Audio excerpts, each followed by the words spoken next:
साथियों, आप सब जानते हैं कि आज 30 जनवरी है और 30 जनवरी को हम पूरे देश में, पूरी दुनिया में बलिदान दिवस के रूप में याद करते हैं।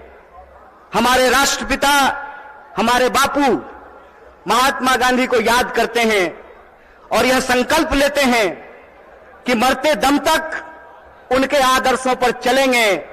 और उनका आदर्श था सत्य और अहिंसा, न्याय और एकता।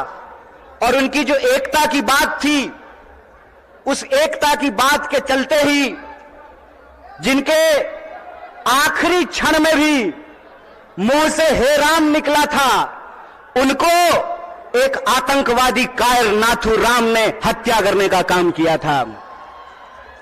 यह आज हम सब लोगों को समझना पड़ेगा कि आज हमारे देश में जिस तरीके से नफरत का माहौल पैदा किया गया है, जिस तरीके से इंसान को इंसान से लड़ाया जा रहा है, यही साजिश किसी जमाने में अंग्रेज किया करते थे।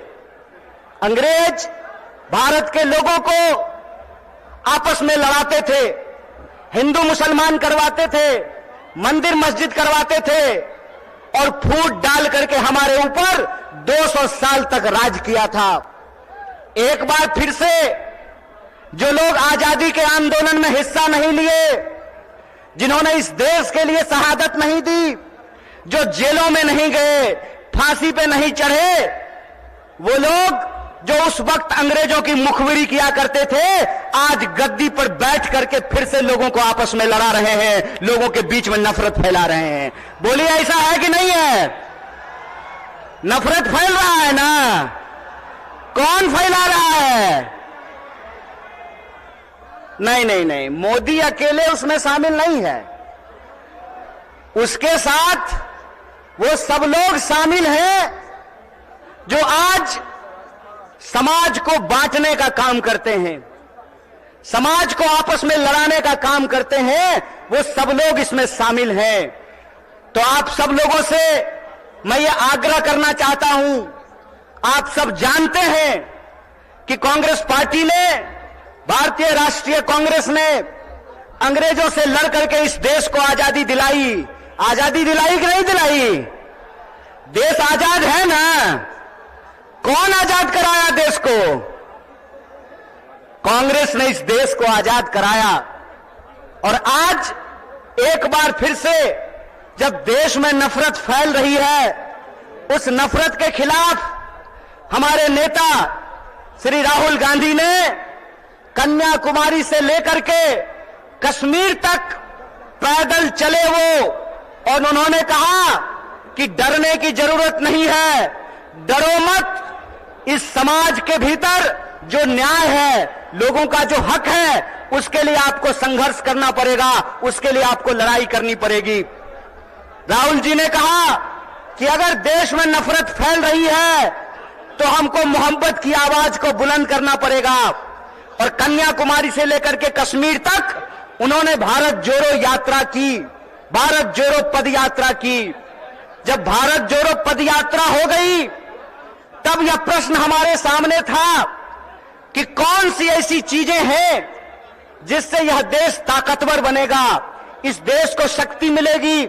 और यह जो आजकल रोजगार विहीन समझते हैं ना, रोजगार विहीन का मतलब यह है कि गृह मंत्री का बेटा बीसीसीआई का सेक्रेटरी बन जाएगा और आपके बाल बच्चा को कुछ नहीं मिलेगा।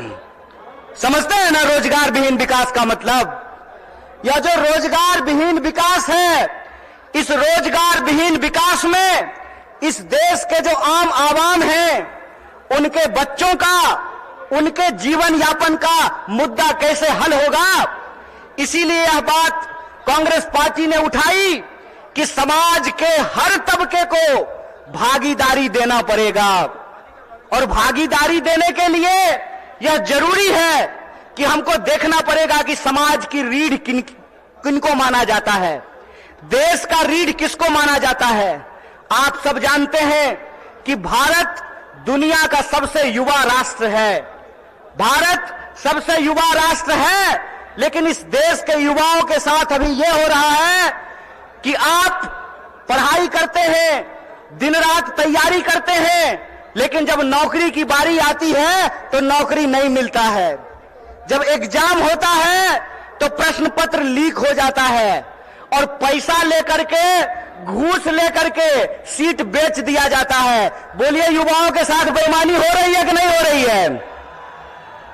चूंकि हमारे माँ बाप किसान हैं, चूंकि हमारे माँ बाप शिक्षक हैं, हमारे माँ बाप साधारण परिवार के लोग हैं, साधारण इनकम के लोग हैं, तो हमारे भविष्य के बारे में कोई नहीं सोचता है। बताइए, नेता का बेटा नेता बनेगा, मंत्री का बेटा मंत्री बनेगा, डीएम साहब का बेटा डीएम बनेगा, डॉक्टर साहब का बेटा डॉक्टर बनेगा, लेकिन किसान का बच्चा किसान नहीं बनना चाहता है। बोलिए, किसान का बच्चा किसान बनना चाहता है? क्यों नहीं बनना चाहता है?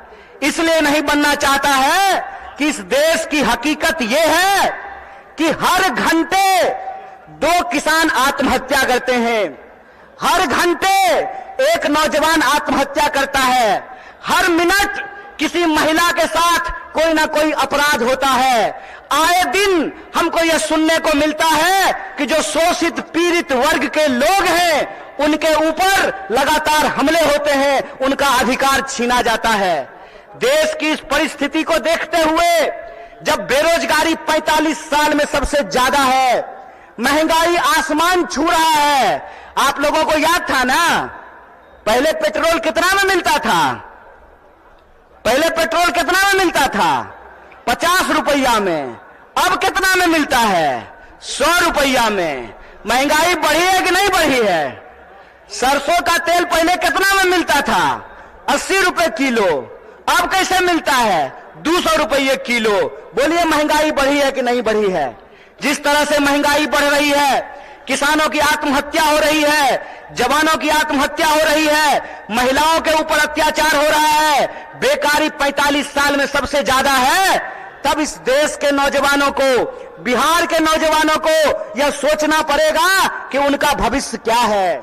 आप सोचिए कि अगर इस देश के नेता चाहते हैं कि उनके बाल बच्चों का भविष्य बना रहे, तो इस देश के किसानों को, इस देश के गरीबों को भी यह सोचना पड़ेगा कि उनके बाल बच्चों का भविष्य कैसे बना रहेगा।